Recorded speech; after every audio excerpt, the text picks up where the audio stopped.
ready? Got open man. DJ Moore. End zone. Touchdown. Touchdown Bears. I am Jeff Joniak. Blitz is on. Down he goes. Oscar. What was it like playing for Coach Ditka? I don't want to answer any questions like that. Pressure coming. He's in big trouble. Down he goes. Montez Sweat. And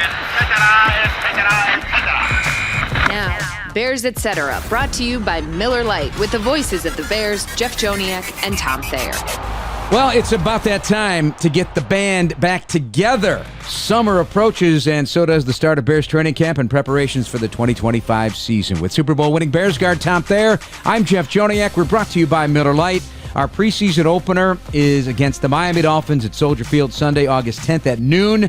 We'll have it for you live from Soldier Field, where Tom Thayer will be starting his 29th season at the mic as the veteran analyst, and me, season 25. And for his third season patrolling the sidelines will be J-Mac, the fullback.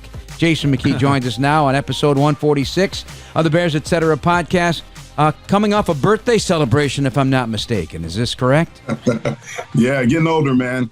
Time goes by fast. Obviously, you talked about the years you guys have been covering the Bears, and me going in my third year. It just seems like I just started yesterday, but obviously you guys have been doing it at a high level for a long time. So definitely grateful to be a part of it again this year. What's it been like for you now in retrospect, entering year 3, venturing into the media aspect of things? You've always been a good quote. You've always been around, but now being in this role, strategizing your broadcast career. Yeah, it's been pretty cool, having the opportunity, obviously, to play for the Bears and being around both you guys during my playing career. And obviously, with you, Jeff, doing some media things while I was playing with the Bears and picking your brain a little bit, knowing that I wanted to pursue some type of media when I finished playing here in Chicago. So it's been awesome. It's been more than what I expected. It's been fun. I've met some really good friends who have become family. And, we have a good time. And I think we've been able to put together some really good broadcasts, even though it's been hard, some hard seasons that we've gone through. I think we've been able to put together some good broadcasts for the Bears fans out there listening to us. J-Mac, so we're 100 days out from the start of the NFL season. You're 100 days out from starting your high school season. Do you look at football the same of what you want to do with your team and what you want the Bears to do as a team?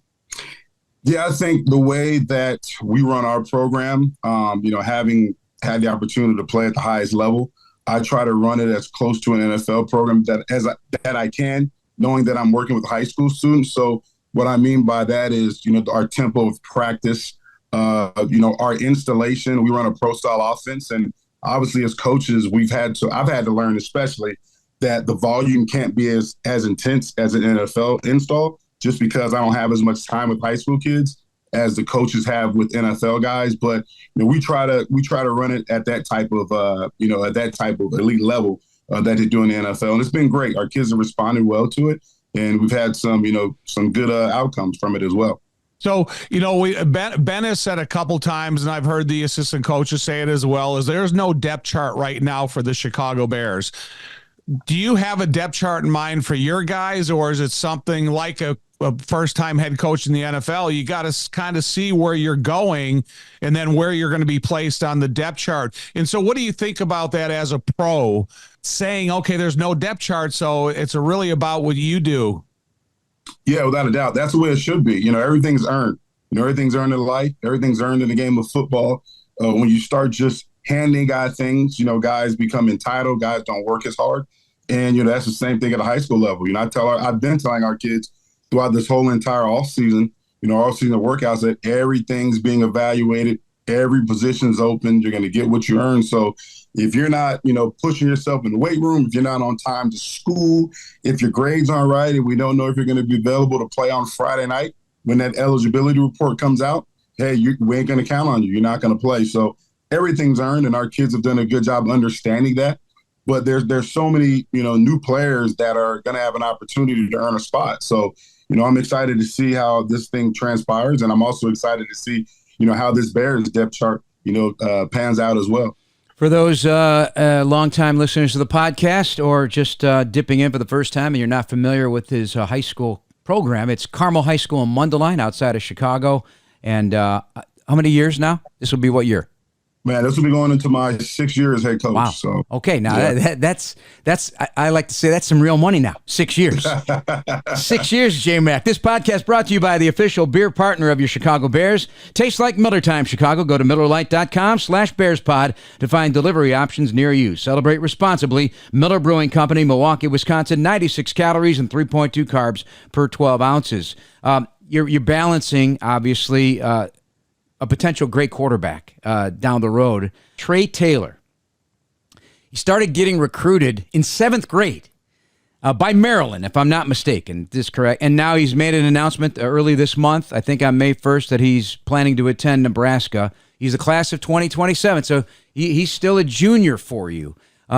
What does that entail? I saw you on the podium when he made the decision.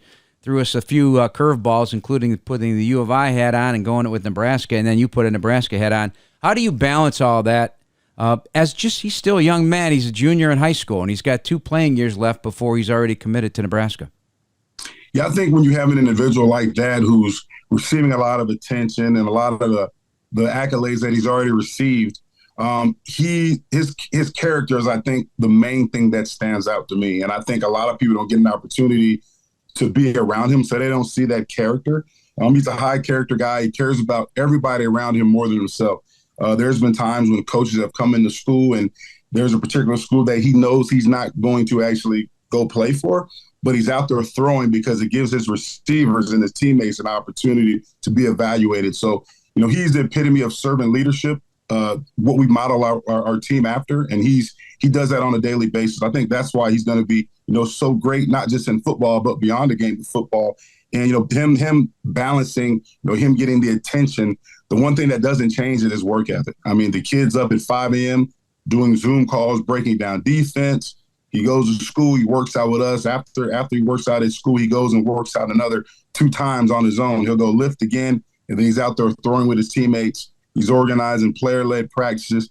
He wants his team to be great, and he knows as good as his team is going to be, it's going to make him be great as well. And I think those are all the type of qualities that you want in a quarterback, not just a high school quarterback, but an NFL quarterback or a franchise quarterback as well. J-Mac, I got a question for you because it's hard to ignore in the modern NIL days. So I've seen a lot of players all across the landscape since NIL has come aboard that they transfer, they continue to get recruited, and then how do you make sure that he's focused on Carmel Mundelein and not focused on a team just called me, yesterday, or these guys are still, have the recruiting pitch going? How do you try to clear his head almost to focus on Carmel Mundelein? Yeah, I think his parents have done a tremendous job with keeping him level-headed and making sure that he understands, like, hey, you know what?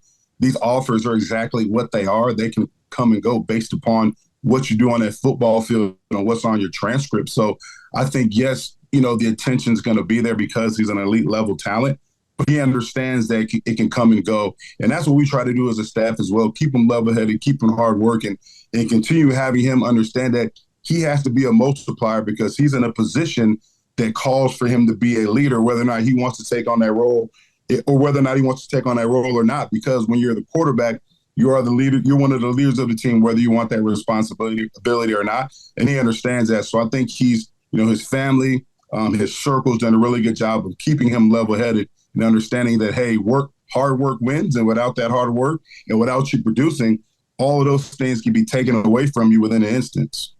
Yeah, this is an interesting angle to it all because of what you just brought up, Tommy. NIL, he's already got NIL deals as a high school junior. Probably had him last year, probably entering high school. They got a great quarterback at Dylan Raiola there at Nebraska now. But, I think he's considered a 4-star prospect. When both of you, Tommy, when's the first visit you had from a coach, not including your brother and you walking through the living room with your shirt off after lifting weights? And J-Mac, same with you. And, could he develop this year and next into a 5-star prospect? And now these schools could be sniffing back around. For me, my brother piqued my interest in wanting to be a college football player. And then having so many college coaches come through our house because they were recruiting my brother, they weren't recruiting me yet. And I think it would be different nowadays. So you got a guy that is super successful and my brother, and then all of a sudden you have a younger brother coming up. It's almost like you're trying to recruit 2 for 1. And all my goal was to try to walk around and act, and try to impress the coaches that were there for my own, want and desire to be a football player. But it was really my brother inspired me as much as any coach that came through the house. Yeah, I think for me it was, being in an area that is a hotbed for high school football talent. A lot of guys have gone on to have successful college careers and have gone on to NFL and had Hall of Fame careers. Those being Emmitt Smith and Derek Brooks, two of the guys in the Hall of Fame from my area now. But it was seeing guys who in my area go on to college and getting opportunities to play college ball. And I wanted to be one of those guys. So I knew as long as I was continuing to try to outwork the competition and making sure that I checked off every box, that being my grades, my character, my work ethic, and then obviously my game tape and the way I played on Friday night. So we had plenty of examples of guys that kind of gave you the blueprint, from afar. And, we were just guys that wanted to have that opportunity and were willing to do whatever it took to get there. One thing, J-Mac, between you and I is you were a fullback. And fullback is a really unique position in all of football, whether it's from your era and nowadays, because you guys were asked to do a lot of things, and there's not a lot of guys out there that are growing to be fullbacks. When you're an offensive lineman, you're talking about being competitive in 5 different positions, and there's, a little bit different. So just the whole idea of fullback is, and my brother was a fullback too, and that's kind of why I'm saying that, because it's such a different position in how you go about being recruited, what the expectations are for you, what you're going to do to contribute, and all the different things that goes along with that position itself. Growing up in a military family, my father always taught us it's, nothing's ever about you. It's about the team. And, it's not about, you're not going to get all the praise. And he didn't want to may have had a good game or did something big on a Friday night. He always wanted us to remain level-headed and just to be, just to continue to be hardworking. So I think growing up, playing the fullback position, I looked up to a guy that played in Notre Dame. Jerome Bettis was my favorite player. I looked up to him. He played fullback, and that's why I started playing fullback.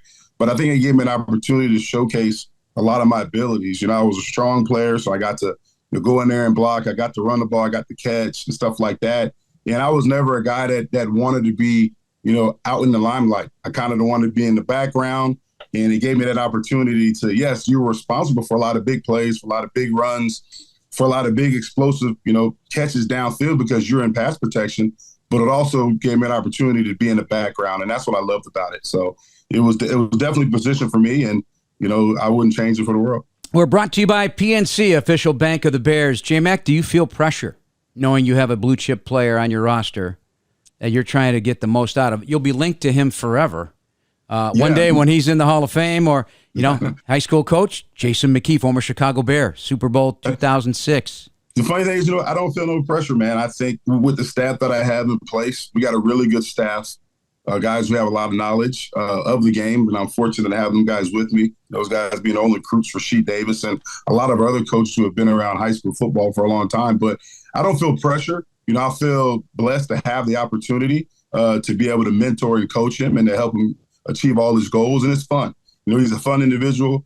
His father's on our staff as well. His father's one of the hardest working guys on our staff, and it's good just to have a collection of coaches, right, that everything's not just about them, it's all about the team.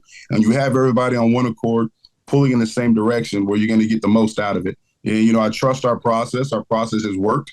And, we have a lot of good kids that are high character kids that just happen to be good at football. So, I'm excited and blessed to be in the situation I am as head coach there. Go ahead, Tom. You're chomping at the bit. Well, no, I'm not chomping at the bit. I was going to make a joke because we always talk about if Joliet Catholic played Carmel Mundelein, it'd be a fun story to talk about as that game approaches. But I'm not so sure I want to see this talented quarterback either in Joliet or up at Mundelein. Well, we owe you guys one, because my first year you guys came up, and it was during that spring COVID season. Y'all whooped us pretty good. We scored a lot of points, but obviously not enough to beat a powerhouse like you guys. So it's so many great Catholic teams in the state with high-level coaches that have great traditions, and it's just a great opportunity to be able to go out there and compete every Friday night. It's like a playoff game, and it's just, like I said, it's a great situation to be in, to be able to lead young men and in the game of football each and every Friday night against some of the great teams in the state. J-Mac, too, the whole family aspect of it, because there's a lot of guys that you played with the Bears that are on your coaching staff, and the father of the quarterback that's on your staff and the effort they give. And my nephew is on the coaching staff at Joliet Catholic. My brother coaches the freshman program. So it is a family affair when you're talking about football and encouragement. And sometimes you got to say something critical to a player to get the best out of them. And I think when you have that family, that kind of that family friendship around a coaching staff, you have an opportunity to coach these guys hard. Yeah, most definitely. I think the biggest success that we've had as a coaching staff and as a Carmel community is, our students, but also our players, know that we care about them as people first and not just players. And, being able to be around our players each and every day, you got to know how you can coach each individual, because as you know, Tom, everybody's going to respond to coaching differently. Some guys, you can yell at them and get in their face and they'll respond. Some guys, you have to take more of a constructive criticism type of approach. You really can't get in their face. You got to kind of give them encouragement, but you also got to discipline them without getting in their face, and they'll respond that way. So I think that our coaching staff has done a really good job of getting to know our guys as people first, and our guys know that we'll do anything we can for them, and vice versa. They'll do whatever they can for us as coaches and as a program as well. Are aches, pains, or injuries keeping you on the sidelines? Athletico's movement experts are here to help you turn your setbacks into comebacks and create a personalized game plan for your recovery. With no prescription or referral needed, Athletico Physical Therapy is where your comeback story begins. Athletico, proud to be the official physical therapy partner of the Chicago Bears, with two former Bears, Tom Thayer and Jason McKie, entering 2025. I'll just say this one last thing on this high school thing. Tom, I think J-Mac would have fit perfectly in your Joliet Catholic backfield. Would you say that, to be fair? And he'd probably double as a linebacker, because I wouldn't want to be hit by Mac. Yeah, a fullback, they're a unique breed. It's like offensive linemen. Once you're born, you know exactly what position you're going to play for the rest of your life. And J-Mac, whenever you're a fullback, you know exactly what you're built and bred for. And I think when you look at fullbacks across the board over a period of time, and that's interesting because weeks ago when we had a conversation with Roland Harper, here's a guy that got drafted in the same draft as Walter Payton, and then he morphed into that fullback, had a super successful NFL career. It maybe doesn't look like the prototypical fullback when you think of some of the fullbacks of that era, but he flourished at it, and he had a great career and did great things for Walter Payton as well. I'm not thinking the Bears are going to have a fullback on the roster in 2025, but somebody could slip into that backfield in a role for this head coach Ben Johnson. Let's slip into the Bears now. And I'm just going to ask you both, because you've had plenty of time to think about it. Tom just got back from Hawaii, so welcome back. You'll be back up at Halas Hall this week. What has piqued your curiosities, respectively? We'll start with J-Mac, about what's transpired to this point. I think the main thing is, I'll be there tomorrow watching OTAs. I'm just excited to see, the changes in terms of how they practice and the tempo they practice at, and the level of accountability that the coaches hold these individuals to at practice. And, one thing that I've been listening to the press conferences and man for man on those press conferences, the main thing that I hear each and every one of them talk about is the attention to detail.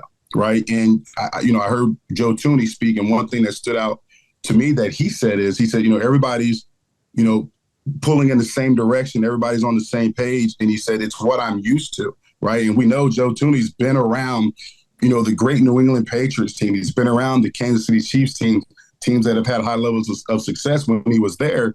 And he says, it's what I'm used to. So it piques my curiosity to see, hey, you know what? I guess things are trending in the right direction when you have a guy that's been around elite level organizations, he's starting to see that transpire up there at Halas Hall. So I'm just excited to see, how Ben Johnson is putting this team together with the coaches and how the players are actually responding to it in a practice environment. For me, I like everything Dennis Allen has said about what his philosophical approach is to an attacking style defense. And I want to see him to be able to use all three levels of the defense.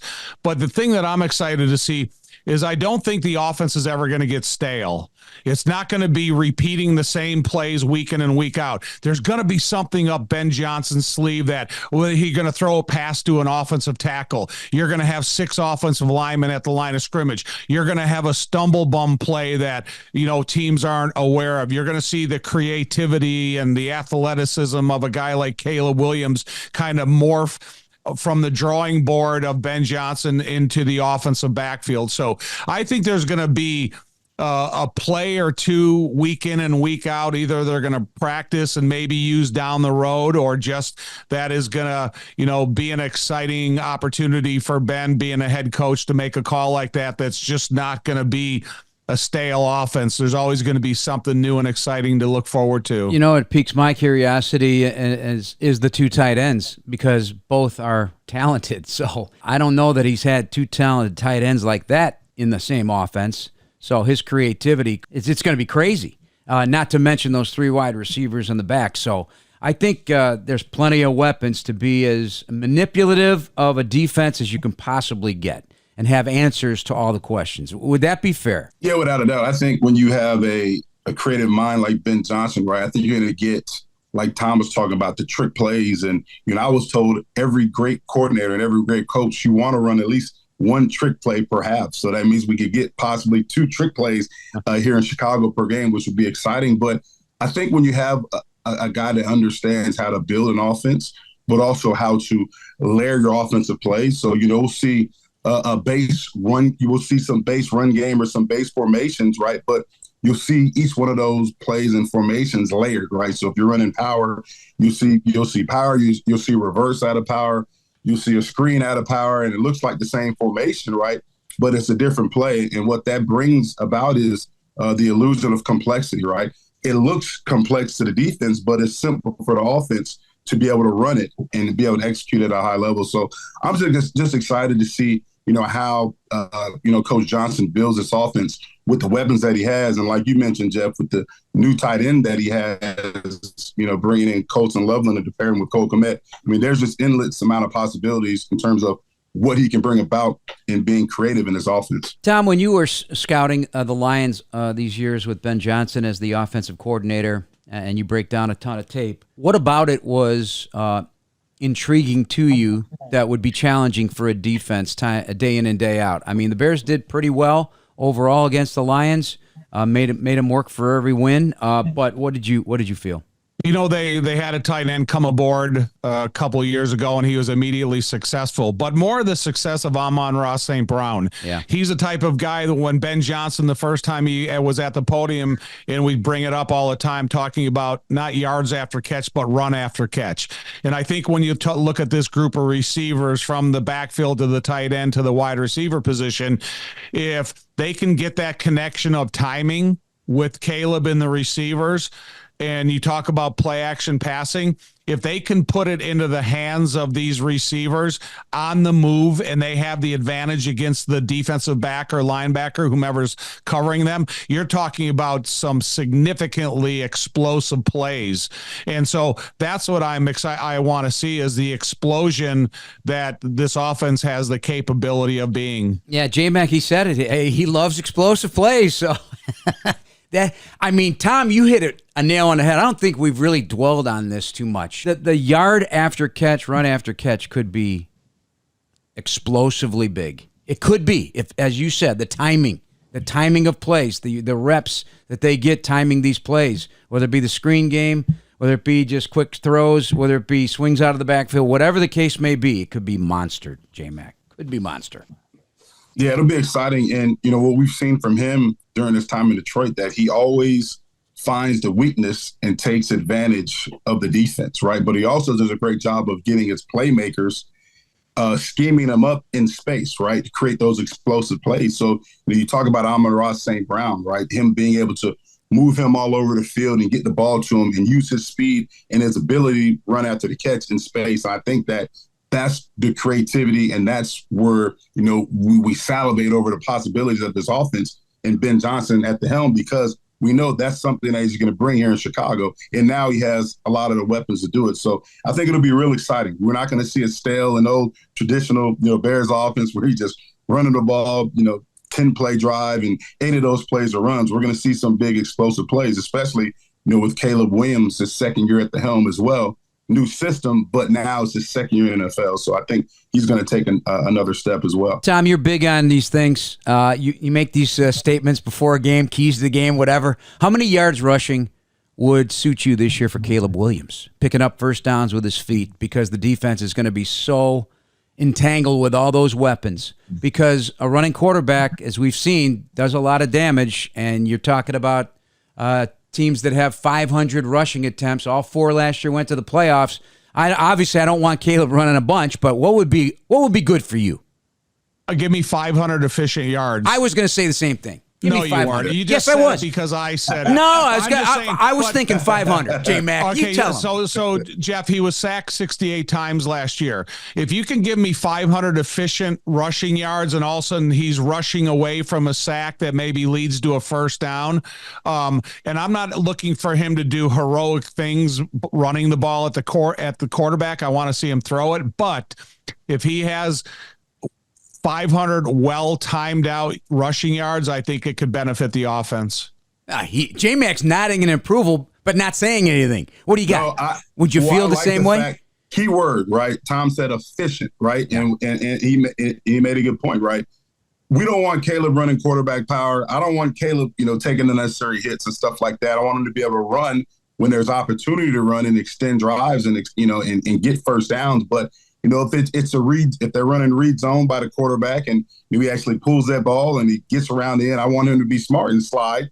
I want him to get out of bounds. But, he does have that ability we saw last year to be able to run the football and create big plays. But he's got to do it in an efficient, smart way, because we want to have him under center for the entire season. Yeah, for sure. Hey, Bears fans, Steinhoffels is a proud partner of the Chicago Bears and now open in Orland Park. Steinhoffels is Chicagoland's furniture and mattress leader with the largest selection to fit every style and budget, and is 100% employee-owned. Shop in-store and online at steinhoffels.com. I gave you a late warning. Give me 5 guys of intrigue during training camp for you, so I'll throw my names in there as well, but I don't know who wants to start, but let's give some quick snippets in the matter of time. But give me 5 guys that intrigue you in training camp. We'll start with T-squared.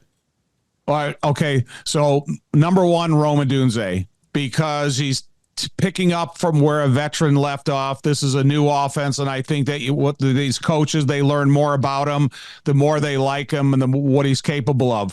Number 2, Cole Kmet. The most underutilized offensive weapon they had on this football team last year. I would look for him to double his catches from last year to this year. And then Dexter Sr., he's got to be that guy that takes such an enormous step forward. And I know they got Grady and O'Day, but I want to see him have the type of season that's expected out of him and what he's able to accomplish.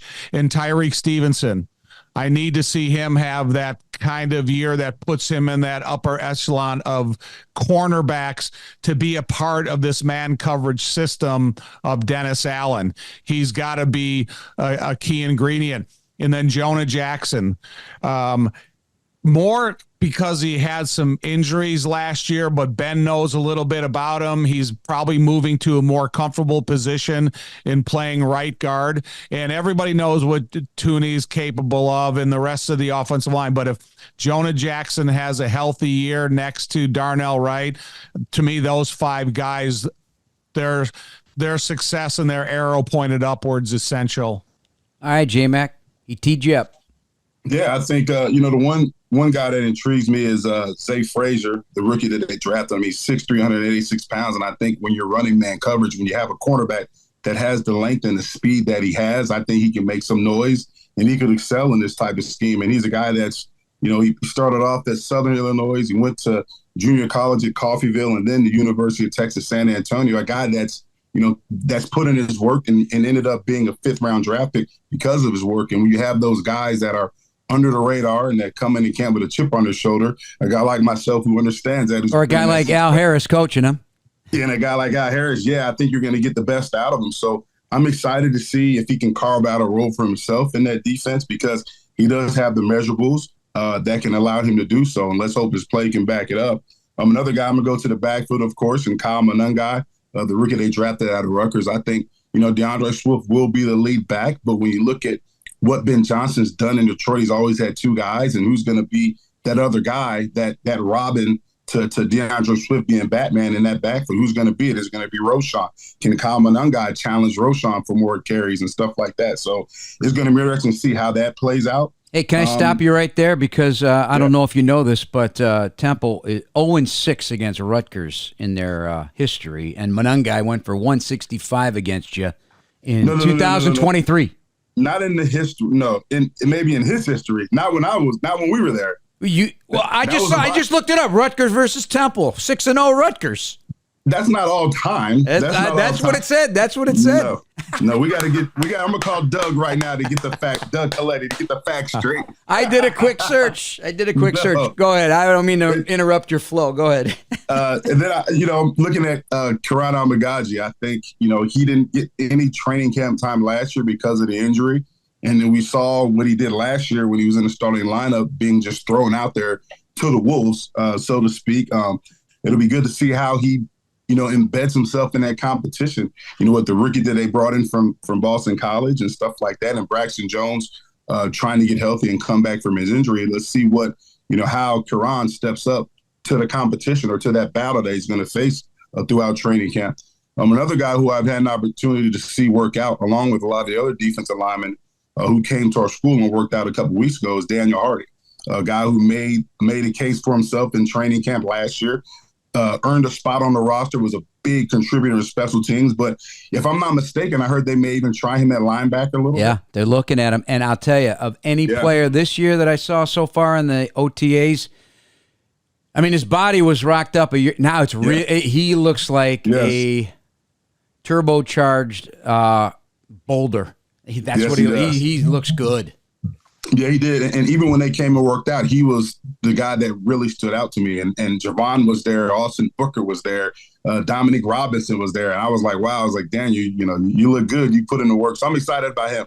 I'll be tuned in for that. And the 5th one is more of a, not necessarily a player. It's who's going to really step up and really take that leadership role, right, on the defensive side of the ball. Who is it going to be? Is it going to be Montez Sweat? Is Grady Jarrett going to take that responsibility? Is Jalen Johnson going to take that responsibility as the vocal leader and the guy that's going to lead by example on that side of the ball? And on offense, is it Joe Tooney? Is it Caleb Williams, right? We know Joe Tooney has been around greatness, and he said it's starting to look like that, and it's what he's used to. Well, how is he going to take that step in terms of leadership? Who's going to be the leader on the offensive side of the ball? So that was my fifth thing to watch in training camp. Good stuff. Good news. Chicago United Airlines is getting brand new planes with all the bells and whistles like Bluetooth connectivity, screens at every seat, and room for everyone's roller bag. United, proud to fly the Chicago Bears, and you too. All right, here are mine. Mine are more chalky. Tom went for the big names. J-Mac went for guys to see if they're going to take that next step. I'm looking out of the gate at a guy that I love as a player, the deployable, as I always say, Jaquan Brisker, with this defensive coordinator, Dennis Allen, how he brings his level up to a return that makes an impact on the defense. So I'm looking at Jaquan Brisker because when he's right, he's always around the football and he's making a lot of noise. He's blitzable. I think he'd fit perfectly into the kind of pressure system that this is going to be. And Montez Sweat, you touched on him. He's the big paid guy on the defense. And I would like to see Montez Sweat dominate and see him really make that defensive line nasty. Force double teams that make everybody else have to then take advantage of that opportunity.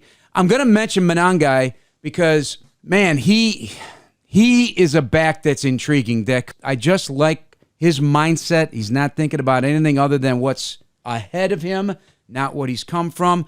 but that's a guy that can run a little angry, and he's going to be a weapon in short yardage. I really feel that. I'm going to throw Roschon in there too, because I have high expectations for Roschon Johnson. I want to see where he's at physically and what he can bring to the table. As you said, J-Mac, the 1-2 punch is what this head coach likes. And then I'm going to go to Drew Dahlman at center because, when I interviewed him when he first got here, and it's been said many times, and Tom knows this better than all of us, is he's got to see the game through the eyes of the quarterback and the head coach. And he is going to be extremely invaluable to what he can take off the plate of Caleb Williams in protections and all that comes with playing center in the National Football League and off an injured season where he can play a full 17-game season for the Bears and things will be clicking offensively. So those are my 5. We didn't share a lot of names, which is what this is awesome. We got 90 guys reporting at training camp, so it should be a lot of fun. We're brought to you by PNC, official bank of the Bears. Tom, what'd you think of all that? We could even mention guys that like Shamar Turner, how he fits in with Grady Jarrett and Dengbo. And, there's a lot to watch. Our eyes are going to be diverted all over that practice field in training camp. Well, next topic I want you and J-Mac to discuss, not now, when we have some time, the philosophical thinking of 4th down calls by Ben Johnson, because a lot of that was attributed to Dan Campbell when he wanted to go for it or not. How is he going to carry that torch with him as a coach? No, I don't want to discuss it now, but let's all think about it. We shall until we meet again. But J-Mac, thank you for joining us. Really appreciate it. Be looking forward to seeing a heck of a lot more of you as you balance your high school head coaching responsibilities, doing great things for these young men, and then joining us on our broadcast. It's going to be a great season. I think it's going to be a fun season, 2025. I like these nice solid number, 2025. Let's go. Let's go. Let's get it going. Thanks, J-Mac. Appreciate you, buddy. Thanks for listening, everybody. Please subscribe now to the Chicago Bears official app, Apple, Spotify, YouTube, or wherever you get your podcasts. Bear down, everybody.